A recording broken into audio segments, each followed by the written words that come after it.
Hi everybody. It's been this is my fifth time, so I feel here like family, extended family, especially that really in this country it's only my husband and our son who was born here.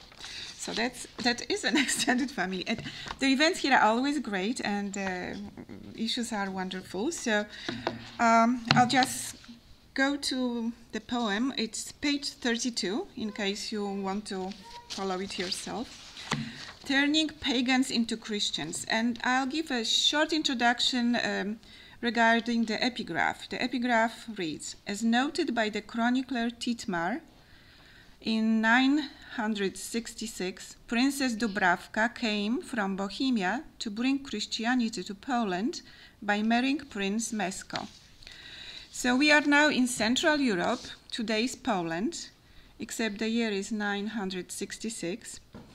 And there are several names in the poem that, I just explained the most important, which is Mesko, the prince of Polanians, which is an early word for Poles, because of course at that time there was no Polish state. And the fact that Mesko married Dubravka, who came from Bohemia, where there already was, it was Christian country, and he was baptized, and after him all the Polanians were baptized, that was extremely important because that way he saved future Polish state from being swallowed by German princes. So this is a very important historically.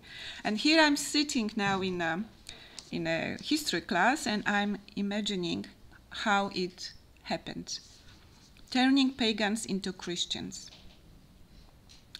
In the 5th grade, Dubravka's royal cortege arrives from Bohemia.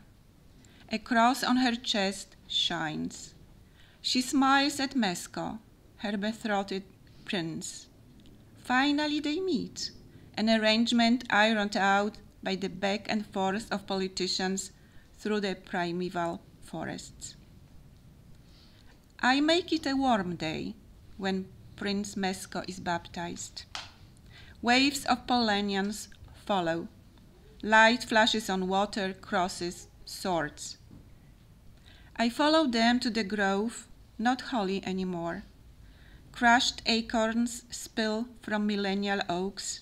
Broken limbs sizzle in the pyre. Peasants in white linen bend over their fallen gods. The three-faced god is watching. And the other poem I chose is titled May Day, and among many reasons why I chose this is that it's happening in about the same time in communist Poland. You know, Poland was, when I was growing up there, was a communist country. So in a way it was tricky to celebrate millennium of baptizing Poland. So it was celebrated as a millennium of Polish statehood. But the other poem is a bit different, and it's from my book. As Susan mentioned, I had 2 books published last year, and this is the one that won the Clarinda Harris Poetry Contest. The 2 things I want to say about this poem so that you can feel more what's happening in there. One is that it features Polish donuts. You know, Polish donuts are very different from American donuts, as you will hear when I read it. Next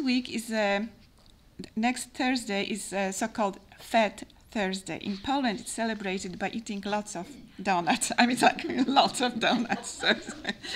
So it's a very important thing.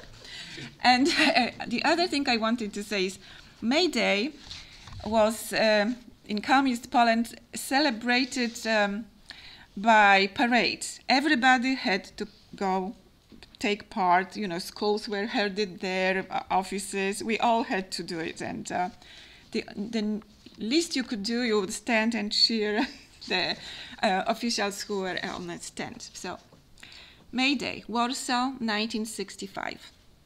The teachers checked off our names, assigned each of us long sticks with placards, banners, red crepe poppies, or Silurian cornflowers.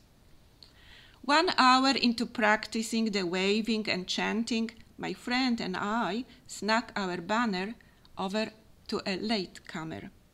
Stepping back 1 row at a time, chased by the loudspeakers in the flutter of white and red flags, we hurried to Krakowskie Street and ran to the Little Patisserie. The line moved slowly behind the glass door. 10 of them, please. A silver tongue transferred the sugar glaze roundness 1 by 1 onto a white cardboard square. Arranged in 2 rows, wrapped with crisp paper, secured with a yellow string, a gold-lettered Little seal, they belonged to us.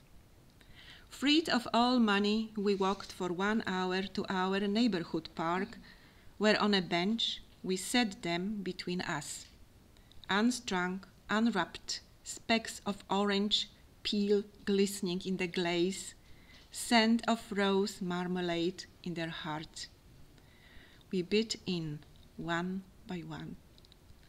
Now we should be marching, now nearing the stands, now waving at our leaders, now chanting, "Long live Comrade Wlesław! Long live the friendship with the USSR!" At the 3rd donut, we had to stop. "Long live proletarian internationalism!" We were nauseous. "Long live the immortal revolutionary doctrine, Marxism-Leninism!" Then all the schools had passed the stands. The chanting, the banners, the crepe flowers were stowed away till the next parade. Thank you.